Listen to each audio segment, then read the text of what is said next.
शिक्षक दिवस के अवसर पर दिल्ली के एक प्रधानाचार्य को शिक्षा के क्षेत्र में उनके उत्कृष्ट योगदान के लिए राष्ट्रपति द्रौपदी मुर्मू द्वारा राष्ट्रीय शिक्षक पुरस्कार 2025 से सम्मानित किया गया है। ये सम्मान पाने वाले 45 शिक्षकों में दिल्ली के रोहिणी सेक्टर 8 स्थित सीएम श्री सर्वोदय विद्यालय के प्रधानाचार्य अवधेश कुमार झा भी शामिल हैं।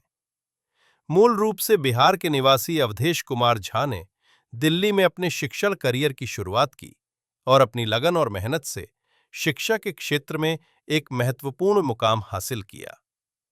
रोहिणी के सीएम श्री सर्वोदय विद्यालय में प्रधानाचार्य के रूप में कार्यभार संभालने के बाद उन्होंने स्कूल के विकास के लिए कई महत्वपूर्ण कदम उठाए हैं।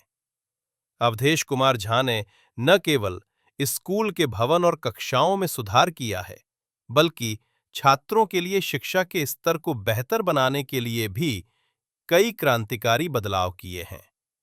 उनका मानना है कि एक शिक्षक का काम केवल पढ़ाना नहीं, बल्कि छात्रों के भविष्य को सही दिशा देना है। इस सम्मान को प्राप्त करने के बाद अवधेश कुमार झा ने कहा कि ये पुरस्कार उनकी जिम्मेदारी को और भी बढ़ा देता है। वे भविष्य में भी शिक्षा के क्षेत्र में काम करते रहने और छात्रों को बेहतर शिक्षा देने के लिए प्रतिबद्ध हैं। ये सम्मान न केवल उनके लिए गर्व की बात है, बल्कि पूरी दिल्ली और शिक्षा समुदाय के लिए भी एक प्रेरणा है। सर, आपको शिक्षक दिवस पर राष्ट्रपति द्वारा सम्मानित किया गया है, क्या कुछ खास इस मोमेंट पर करेंगे?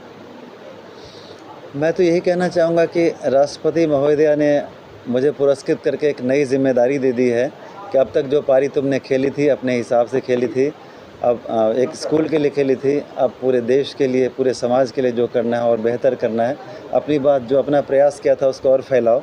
मान लीजिए अभी तुमने 3000 4000 बच्चों के लिए उसको 40,000 पर, 50,000 पर, 1 लाख पर पहुँचाओ। पूरे देश में जो तुम अच्छा काम कर रहे हो वो कैसे हो सकता है वो फैलाओ। माननीय राष्ट्रपति महोदया ने और माननीय शिक्षा मंत्री जी ने, धर्मेंद्र प्रधान जी ने और आदरणीय प्रधानमंत्री जी से जब बात हुई थी 4 तारीख को, तो उन्होंने भी यही संदेश, 4 सितंबर को, तो उन्होंने भी यही संदेश दिया कि आप जो काम कर रहे हैं उसको और फैलाइए ताकि सुगंधी की तरह आपका काम फैले। ये जो सम्मान दिया गया इस आधार पर दिया गया कि दिल्ली से आप कह रहे हैं, कहीं ना कहीं दिल्ली वासियों के लिए बहुत बड़ा कदम उठाया जा सकता है। हाँ, ये तो पूरे दिल्ली वासियों को का प्रतिनिधित्व करते हुए मैं वहाँ गया था और लगातार निरंतर प्रयास करते रहने का ये परिणाम है। सरकार द्वारा मेरे कार्यों को सराहा गया, पहचाना गया और मुझे ये अवार्ड दिया गया।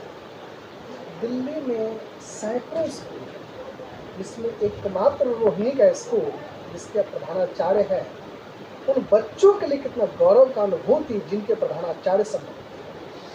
देखिए, मैंने सम्मान के लिए कुछ भी नहीं किया था, मैंने तो बच्चों की ज़िंदगी बनाने के लिए किया था।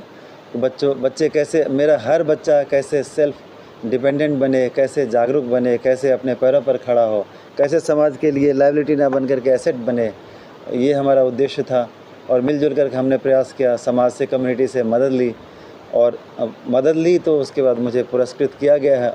और ये पुरस्कार का परिणाम बच्चों का जीवन अगर सुधार दे तो यही मेरे पुरस्कार का सही मतलब होगा। बिहार के कई अखबारों में सुर्खियां बटोरी है कि बिहार के लाल सम्मानित हुए निहाल, कितनी खुशी है। हाँ, अच्छा लगता है। हालांकि जन्म और शुरू के 17-18 साल बिहार में गुजारे। मैं 1986 में दिल्ली यूनिवर्सिटी आ गया था हिंदू कॉलेज पढ़ने के लिए। अच्छा लगता है। हमेशा जननी जन्मभूमि, मातृभूमि हमेशा प्रिय है, लेकिन कर्म भूमि मेरी दिल्ली ही रही है। अच्छा लगा।